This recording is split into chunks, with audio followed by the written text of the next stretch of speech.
الحمد لله الذي هدانا إلى صراط الحكمة والهدى وأشرفنا وأكرمنا بنبيه المصطفى والصلاة والسلام على سيد العالمين أنيس الغريبين رحمة للعالمين محمد خير الورى وعلى آله التقى والنقى وأصحابه أولي الكرم والصدق والصفاء كثيرا كثيرا إلى يوم اللقاء.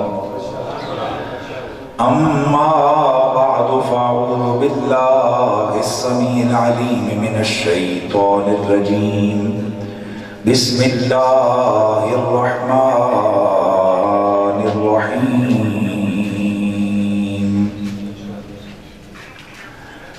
والضحى والليل إذا سجى ما ودعك ربك وما قلى. قال الله عز وجل في مقام آخر وأشرقت الأرض بنور ربها إن الله وملائكته يصلون على النبي يا أيها الذين آمنوا صلوا عليه وسلموا تسليما. الصلاة والسلام عليك يا سيدي يا رسول الله وعلى آلك وأصحابك يا سيدي يا حبيب الله. حضرت سیدنا امام زین العابدین علیہ السلام نے ارشاد فرمایا کہ اہل سنت و جماعت کی پہچان یہ ہے کہ وہ کثرت سے رسول اللہ پر درود و سلام پڑھتے ہیں. آپ میں سے جو اہل سنت و جماعت کے ساتھ متعلق لوگ ہیں آپ سے تو گزارش ہے کہ آپ تو پڑھیے، آپ کی پہچان ہے.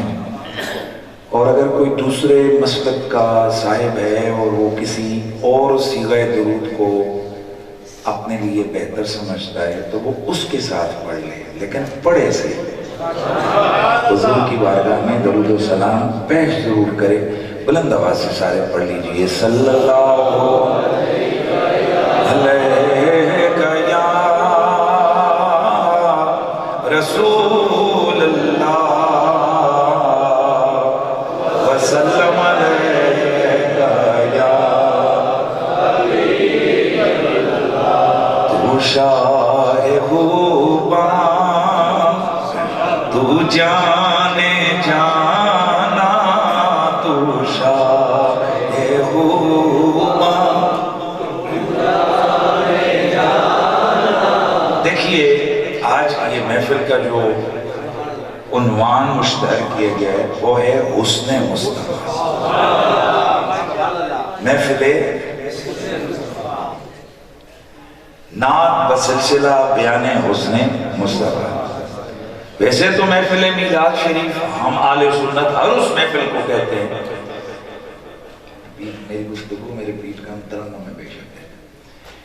ہم ہر اس محفل کو محفل میلاد کہتے ہیں جس میں کسی بھی طرح سے حضور سید عالم کا ذکر خیر ہو، حضور کے حسن و جمال کا تذکرہ ہو، نبی کے قیل و قال کی بات ہو، میرے نبی پاک کے تکلم کی بات ہو، تبسم کی بات ہو، دہن کی بات ہو، بدن کی بات ہو، بدن کی بات ہو، زکن کی بات ہو، میرے حبیب کے حسن کی بات ہو، میرے نبی کے شفتین کے تذکرے ہو، یدین کے تذکرے ہو، رجلین کے تذکرے ہو، حسنین کے تذکرے ہو، میرے مصطفیٰ کی حسن و جمال کی بات ہو، میرے نبی کے صحابہ و آل کی بات ہو، خوشبو والے پسینے کی بات ہو، جنت نظیر مدینے کی بات ہو، میرے نبی کی خلقت کے تذکرے ہو، میرے آقا کی ولادت کی بات ہو، بعثت کے تذکرے ہو، ختم نبوت کی بات ہو، بات سونے نبی کی ہو، مہینہ کوئی ہو، دن کوئی ہو، جگہ کوئی ہو، حیات قضائی کوئی ہو،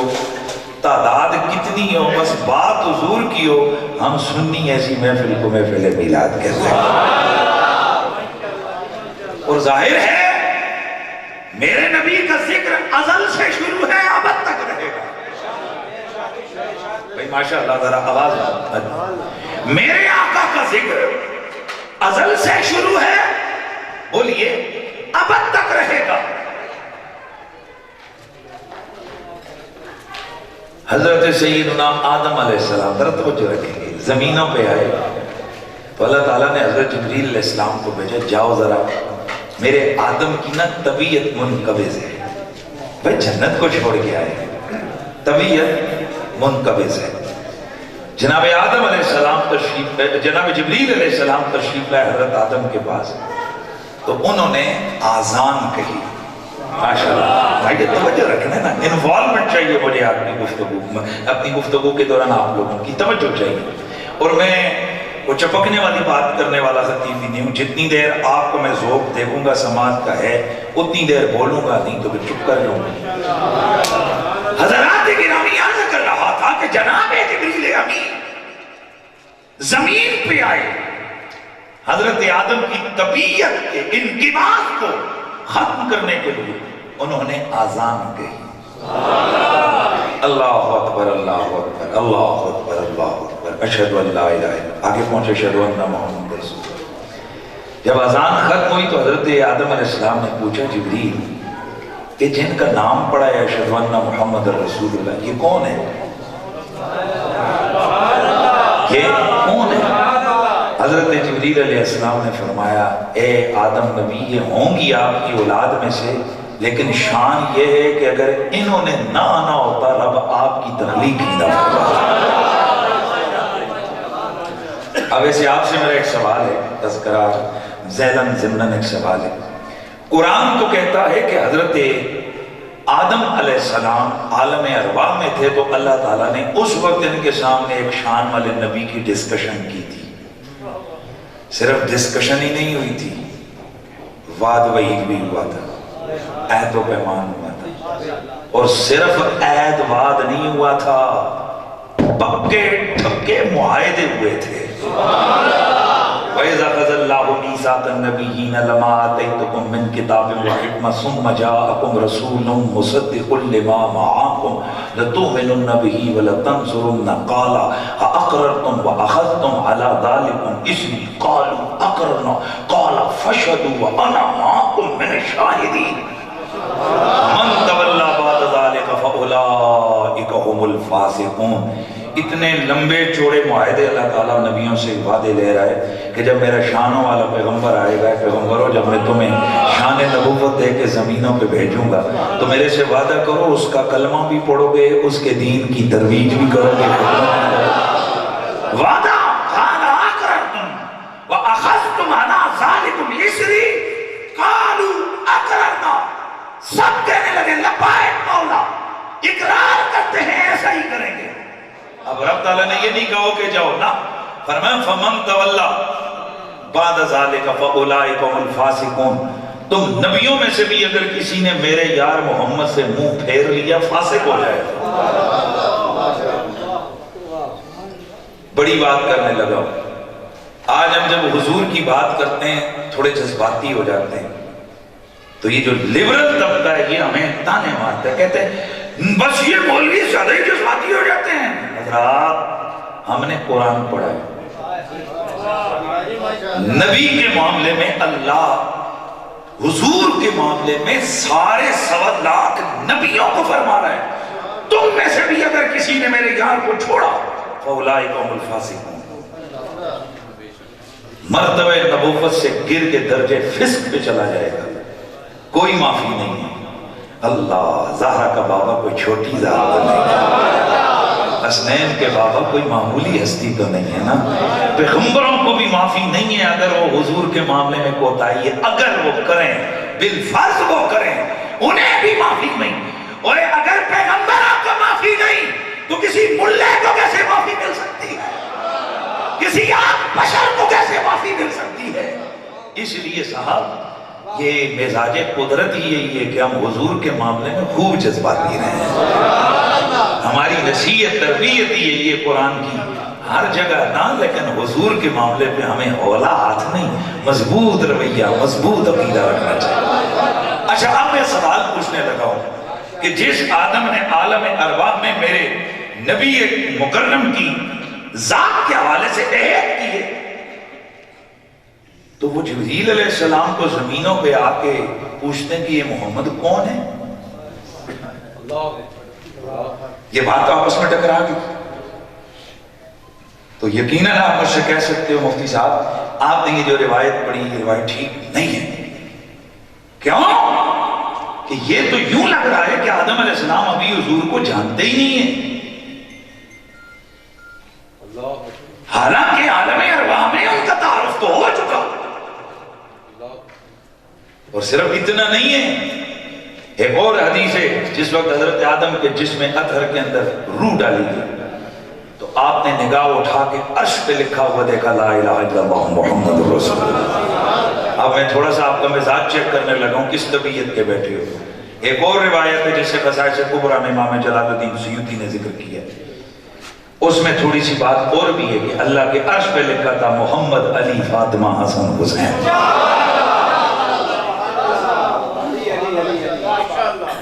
اور یہاں ایک بات ذہن میں رکھیں، یہ جو 5 ٹن پاک کی ہستیاں ہیں یہ عام ہستیاں نہیں ہیں، یہ وراء الورا ہستیاں. اس لیے کہنے والا کہتا ہے اللہ اللہ نبی کا گھرانہ، یہ گھرانہ وراء الورا ہے. وراء الورا کہتے ہیں جو عقل کے ترازو پہ تولا نہ جا سکتا. توجہ ہے، جو عقل کے ترازو پہ، بولو یار مہربانی کرو نا، میں نے آدھی تقریر خود کرنی ہے آدھی آپ سے کروانی ہے، جو عقل کے ترازو پہ تولا نہ جا سکے. بھلا انہیں کون عقل کے ترازووں پہ تولے؟ میں ایک جملہ کہہ کے آپ کی توجہ چاہوں گا اور بات کو آگے بڑھاؤں گا. مجھے بتائیے یہ جو چھوٹا سا بچہ ابھی بیٹھا ہوگا یہ سامنے، اس بچے کو مصلے پہ کھڑا کر کے اس کے پیچھے نماز پڑھو گے؟ نہیں یار، وہ نماز ٹھیک پڑھا لے گا پھر بھی نہیں پڑھو گے. یار بچہ ہے، کیا اسے کوئی کرنل جرنل کو بنائے گا؟ بچہ ہے. کونسلر وغیرہ کو بنائے گا؟ بچہ ہے. تو تم بچوں کو کونسلر تک نہیں بناتے. کبھی حضور سے پوچھے یا رسول اللہ یہ 4-5 سال کے بچوں کو آپ نے جنت کا مالک کیسے بنا دیا؟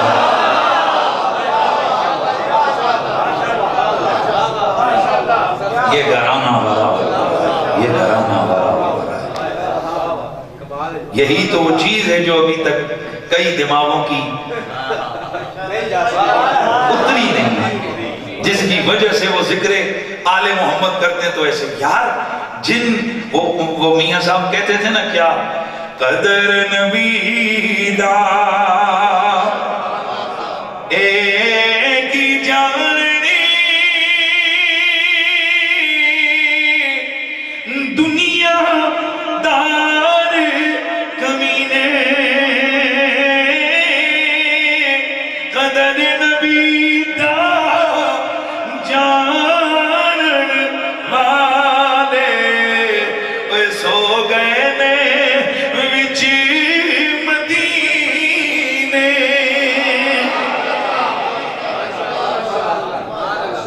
تے قدر بھلانا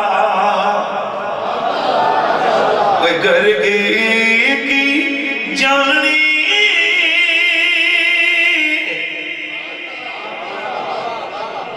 مردے کھاونے والی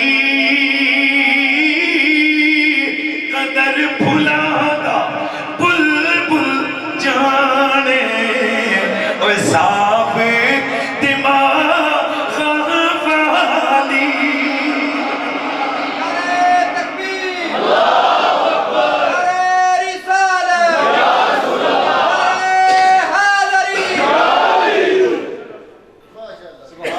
حضرت سیدنا میں بتا یہ رہا ہوں کہ ان ہستیوں کو مولوی کیا جائے، ان کی شانیں تو پہچاننے والے سو گئے نے وچ مدینے. کبھی بیٹھ کے نا بارگاہ عمر فاروق کے اندر توجہ کر کے سر جھکا کے اور مزہ آ رہا ہے، سیدوں کا گاؤں ہے، سیدوں کی محفل ہے، ذکر فاروق اعظم کا ہو رہا ہے، اور اتنا اوروں کے نام پہ سبحان اللہ میں نے نہیں سنی جتنا ذکر فاروق پہ انہوں نے بول کے سبحان اللہ۔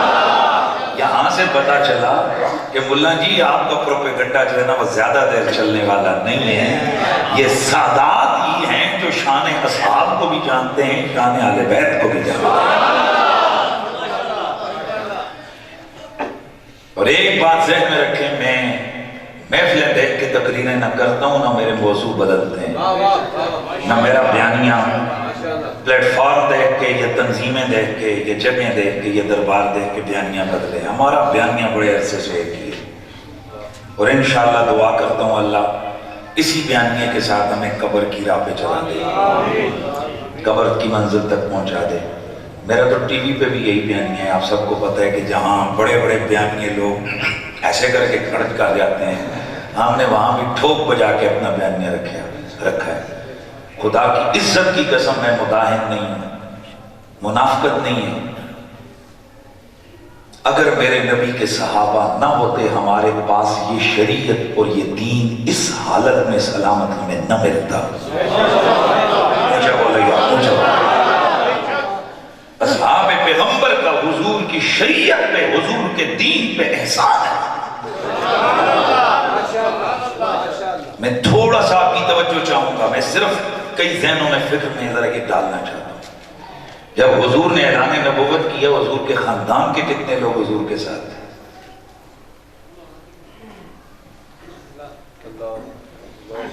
صرف 10 سال کا بچہ علی حضور کے ساتھ۔ پھر آخر وہ کون تھے جو رسول کی حفاظت بھی کرتے رہے؟ وہ کون تھے جو میرے نبی کے دین کے لیے مال بھی لٹاتے رہے؟ وہ کون تھے جو رسول اللہ کی اس دین کی سربلندی کے لیے سب کچھ کرتے رہے؟ بابا بھولنا نہیں چاہیے، کہیں ابو بکر کھڑا تھا، کہیں عمر کھڑا تھا۔ یار کبھی اس دماغ کو سوچیں تو صحیح۔ دو ہستیوں نے احسان کیے حضور پہ، بڑا احسان کیا۔ دونوں کا نام کا آغاز ابو سے ہوتا ہے، ایک ابو بکر ہے اور دوسرا ابو طالب ہے۔ دونوں احسان،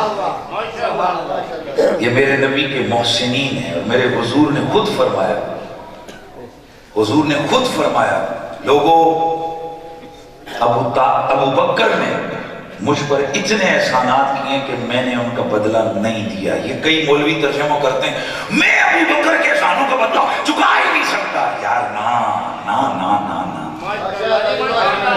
یہ جملہ میں نہیں قبول کرتا۔ وہ آمنہ کا لال اور کسی کا احسان کا بدلہ نہ چکا، اتنا نہ جاؤ۔ میرے حضور بدلہ چکا سکتے تھے، اور حضور فرماتے ہیں میں نے ابو بکر کا بدلہ نہیں چکایا، میں نے رب کو کہا رب تو اس کا بدلہ۔ میں نے اپنے اساتذہ سے پوچھا حضور یہ بتائیں کہ حضور رحمت للعالمین ہو کر، بادشاہ کائنات ہو کر، پھر بدلہ ساروں کا چکا کے چلے گئے، ان کا بدلہ کیوں نہیں چکایا؟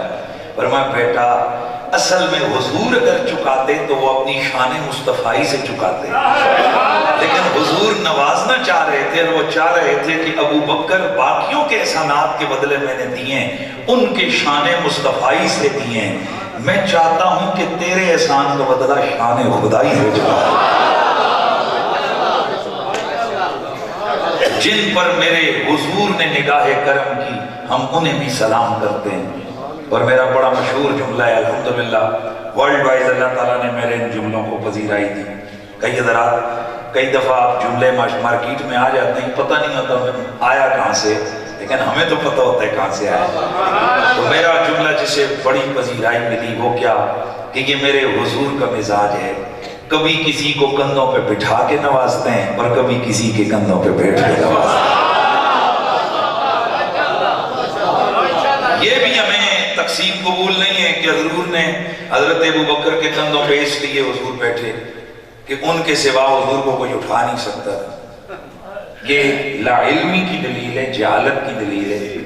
اس کی وجہ یہ کہ حضرت طلحہ بن عبید اللہ حضور کو کندھوں پہ اٹھا کے کیا احد کی پوری پہاڑی نہیں اوپر چڑھے؟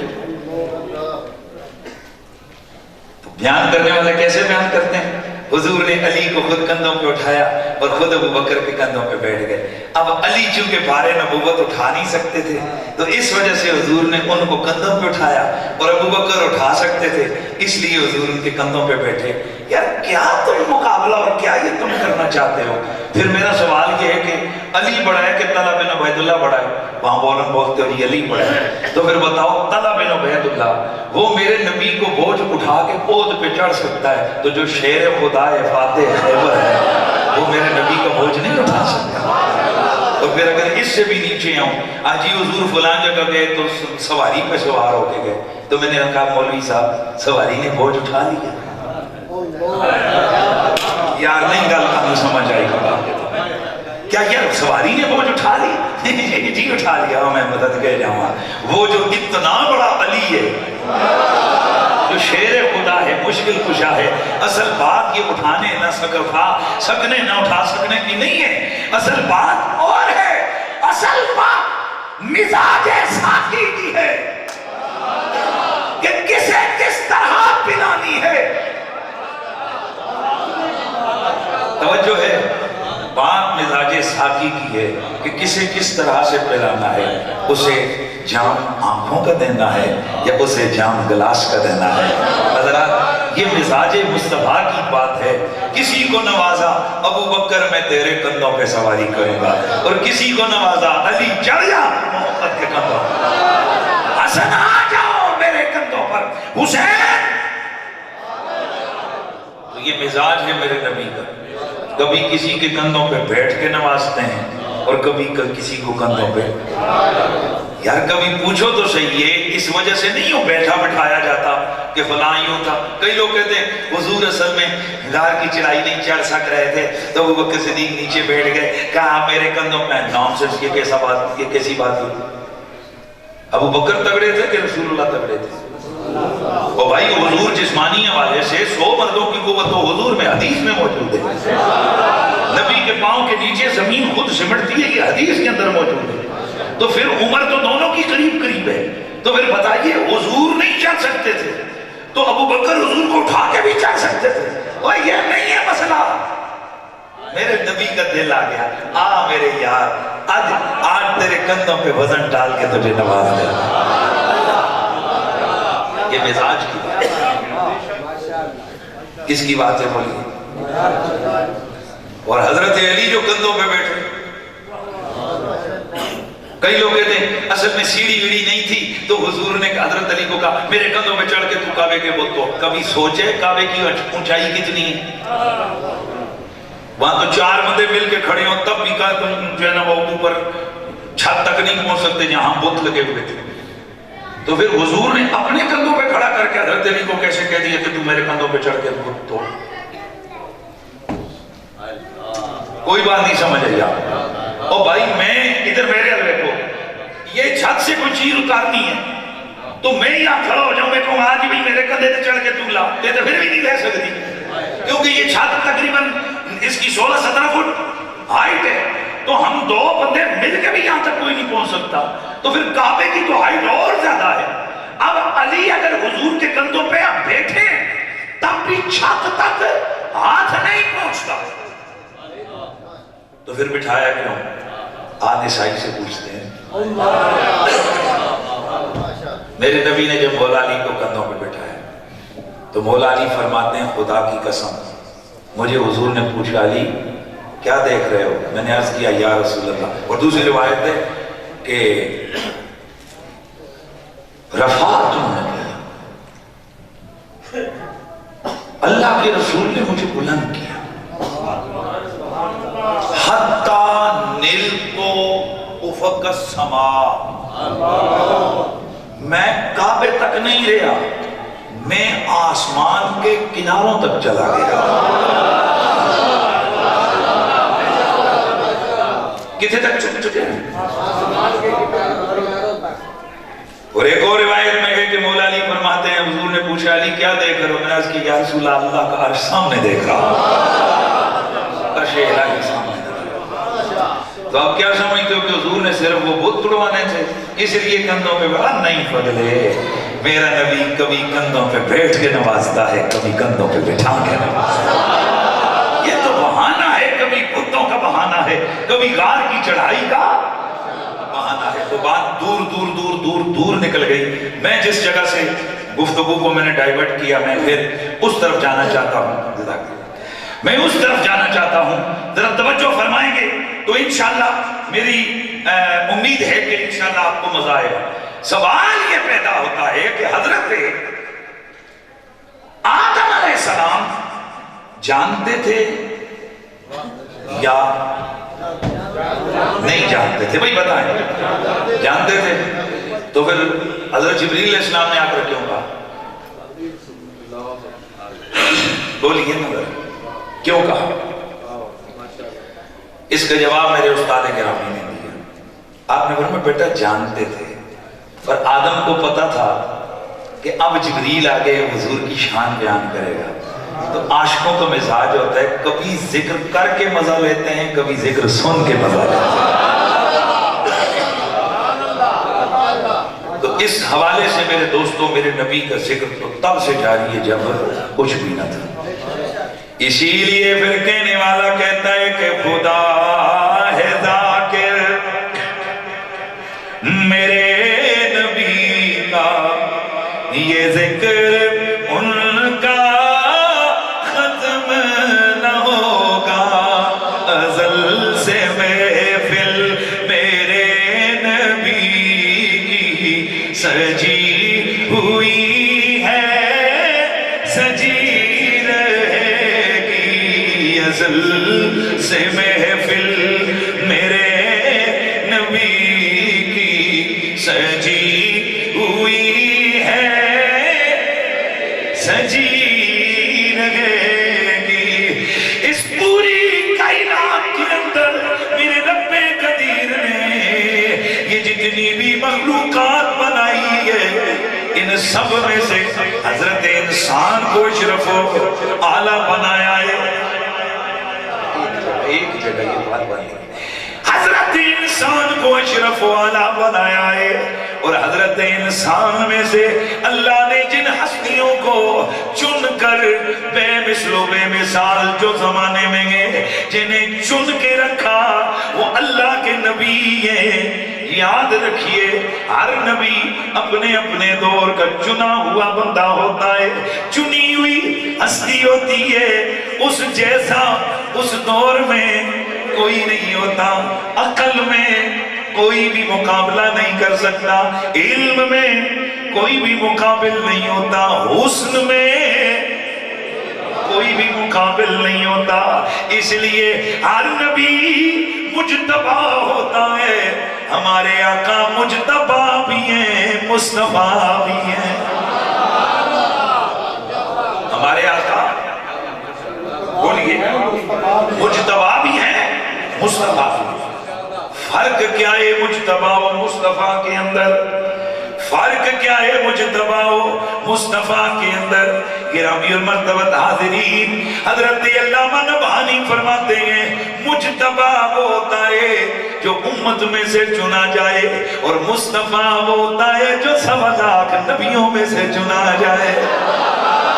اس لیے میرے نبی کے حسن جیسا کسی نبی کا حسن نہیں, میرے نبی کے علم جیسا کسی نبی کا علم نہیں. میرا نبی ذات میں بھی بے مثال, میرا نبی صفات میں بھی بے مثال, میرا نبی حسب میں بھی بے مثال, نسب میں بھی بے مثال ہے.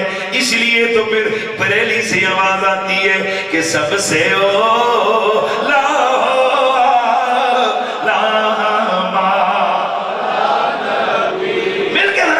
سب سے اولا ہمارا نبی, سب سے بالا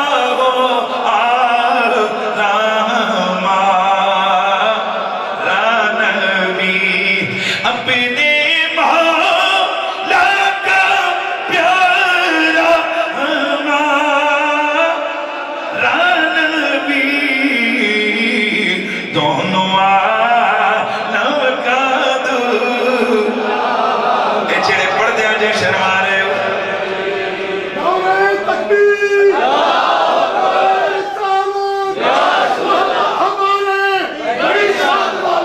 محمد ہمارے بڑی شان والے، بڑی شان والے ختم نبوت.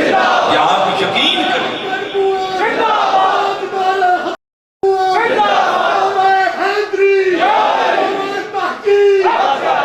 آپ یقین کریں یہ جو قوم کی تربیت ہے نا، ہم سنیوں نے ساری زندگی سیکھا ہی کیا ہے؟ محمد ہمارے بڑی شان. یہ پرائمری لیول پر، بنیادی لیول سے ہمارے دماغوں میں ڈالا گیا. تب آج الحمدللہ ہم عقیدے کی مضبوطی پہ کھڑے ہیں.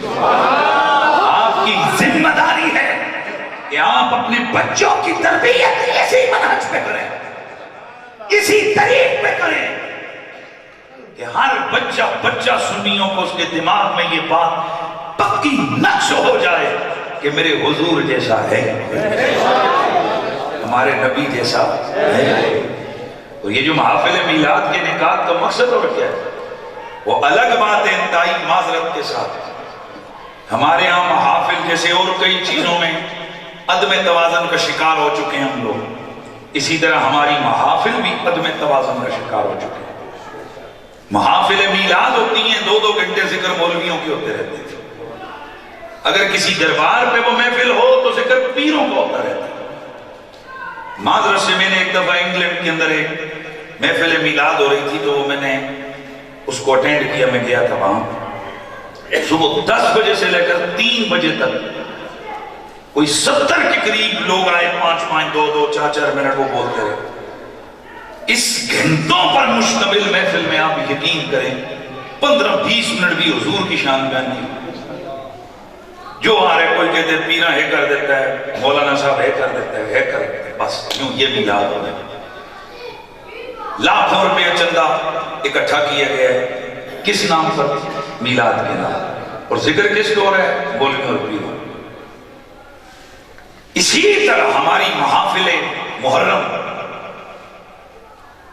ان کے انعقاد کا مقصد کیا ہوتا تھا؟ تاکہ لوگوں کے دلوں میں آل بیت کا پیار آ جائے، آل بیت کی معرفت ملے، آل بیت کی عزت کا پتہ چلے، آل بیت کے مقام کا انہیں رفعت کا پتہ چلے. اور ہوتا کیا ہے؟ گھنٹہ کبھی مشرق کبھی مغرب، آخری 5 منٹ کہتے ہیں او میں بات کر رہا تھا آل بیت کی لیکن وقت ختم ہو گیا، یار زندہ صحبت باقی، اگلے سال پھر کبھی آئے تو پھر بات. بندہ اتھے ہی روک لے گیٹ دے کہ جس سال تینوں بلایا سی تو اس سال موت پئی سی تیرے.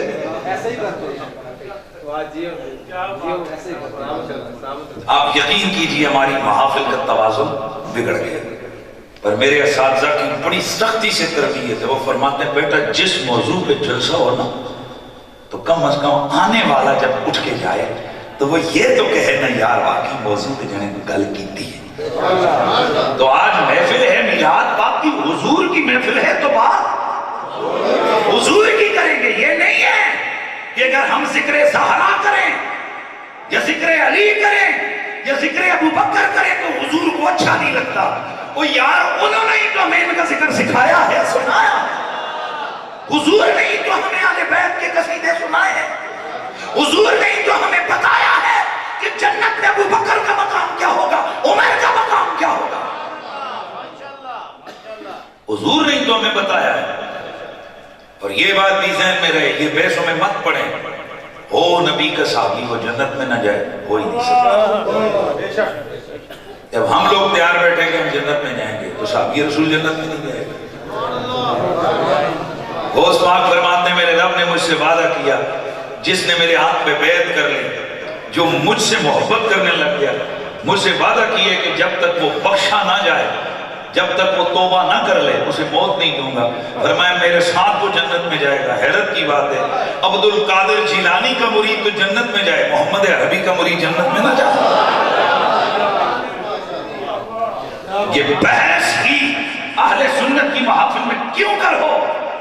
او بھائی ہم تو ولیوں کو صرف جنتی نہیں، یہ یقین لے کے بیٹھے ہیں کہ گوڑے کا سلطان مہر علی ہمیں بھی جنت میں لے کے جائے گا، بغداد کا خواجہ ہمیں بھی جنت میں لے کے جائے گا. پر امید پر بیٹھے ہیں کہ نہیں ہے؟ بولو۔ لیکن میں ایک تھوڑا سا کہا کرتا ہوں کہ یوں کہا کرو، حضور کے سب صحابہ جنت میں جائیں گے، آل بیت بھی جنت میں جائیں گے، پر تھوڑا سا فرق ہے، صحابہ جنت میں جائیں گے، علی مورے لگا کے جنت میں بھیجیں گے۔ بھائی کیا یہ حدیث موجود نہیں ہے؟ اعلیٰ حضرت فاضل بریلوی کی کتاب مطلع القمرین کے اندر واضح طور پر لکھا کہ اللہ کے نبی نے فرمایا، حضرت ابوبکر اس حدیث کے راوی ہیں، کہ جب تک علی کسی کو جنت میں جانے کی اجازت نہ دے گا کوئی بندہ جنت میں جا ہی نہیں سکتا۔ اور ابن سمان نے اگلے جملے بڑے زبردست لکھے ہیں، مولا علی نے فرمایا ابوبکر تم گواہی دیتے ہو کہ حضور نے فرمایا؟ فرمایا ہاں میں گواہی دیتا ہوں، کانوں سے سنا۔ فرمایا جاؤ پھر تم اگر اتنے خوش ہو نا میری یہ بات کر کے تو پھر میں بھی کہتا ہوں جس کے دل میں تیرا بغض ہوگا علی اسے جنت میں جانے دی۔ اور جڑے ادھیاں سبحان اللہ کی دیئے تو اڈے ہاتھ چودے ہاتھ ٹوٹ پہ من جڑے اس گلتے سبحان اللہ نہ کرے، والا سبحان اللہ۔ ہاتھ اٹھاؤ یار، ہاتھ اٹھاؤ، ہاتھ اٹھاؤ۔ اتنے سیاست دانا آگے تو انہوں کوئی کھڑا کر دے تو اتنے ڈانسا نہیں کرو گے، اتنے نچو گے بھی، کدو گے بھی، انہیں دے ٹریلے اندر لے آ کے مرو گے، ہیں جی نہیں؟ ایسے نہیں ہے بندہ، زندگی اللہ نے ایک دفعہ نہیں ہوتی ہے، یہ زندگی یہ نہیں کہ جدھر مرضی لوٹ مار میں چاہ کے تو ٹر جاؤ، اس زندگی کا پوچھا جائے گا آنکھیں دی تھی کیا دیکھتا رہا، کان دیے تھے کیا سنتا رہا، دل دیا تھا کس کو بسا کے رکھا، زبان دی تھی کیا بولتا رہا، دولت دی تھی کہاں خرچہ کر کے آئے۔ اس سوال کا جواب ہم نے تیار کرنا ہے، تو اس لیے جو میں نے لفظ بولے اس میں ذرا سبحان اللہ بنتی ہے۔ ہاں اگر کسی کے مزاج کے مطابق میری گفتگو نہیں، میں زبردستی کرنے والا بندہ بھی نہیں ہونا یار۔ تو حضرت ابوبکر صدیق رضی اللہ تعالیٰ نے کیا گواہی دی؟ جنت میں کون جائے گا؟ جسے بھائی بولیے بولیے، جسے آئے ہائے علی مہر لگائیں گے۔ تو ذکر علی حقیقت میں ذکر نبی ہے، ذکر فاطمہ اصل میں ذکر نبی ہے، ذکر اہل بیت اصل میں ذکر مصطفیٰ ہے، ذکر صحابہ اصل میں ذکر حضور ہے۔ جیسے مدینہ مدینہ مدینہ مدینہ، اجی نعت پڑھو مدینہ، یار نعت پڑھ تو مدینہ، مدینہ تو شہر کا نام ہے، وہ نعت پڑھ۔ وہ کہتے ہیں ہم کیا جانتے تھے یہ شہر کہاں ہے، اس کو پہچانا بھی تو حضور کی وجہ سے ہے۔ وہ اس کے پیچھے بھی جب نسبت حضور کی ہوئی، اب بات مدینہ کی ہے نا، وہ بات حضور کی ہے، بات مکہ کی ہے، وہ بات حضور کی ہے، بات اصحاب پیغمبر کی ہے، بات حضور کی ہے، بات بلال کی ہے، بات حضور کی ہے۔ تو ذکر کبھی ڈائریکٹ ذات کا ہوتا ہے، کبھی متعلقات و صفات کا، کبھی منصوبات کا ہوتا ہے۔ تو بہرحال میں بات کر رہا تھا کہ میرا نبی بے مثل و بے مثال۔ تو بریلی سے کیا آواز آتی ہے کہ سب سے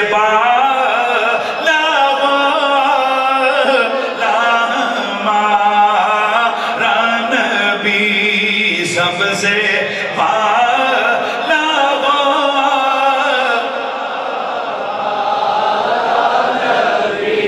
اپنے مولا کا پیارا ہمارا نبی، دونوں عالم کا دولا ہمارا، انبیاء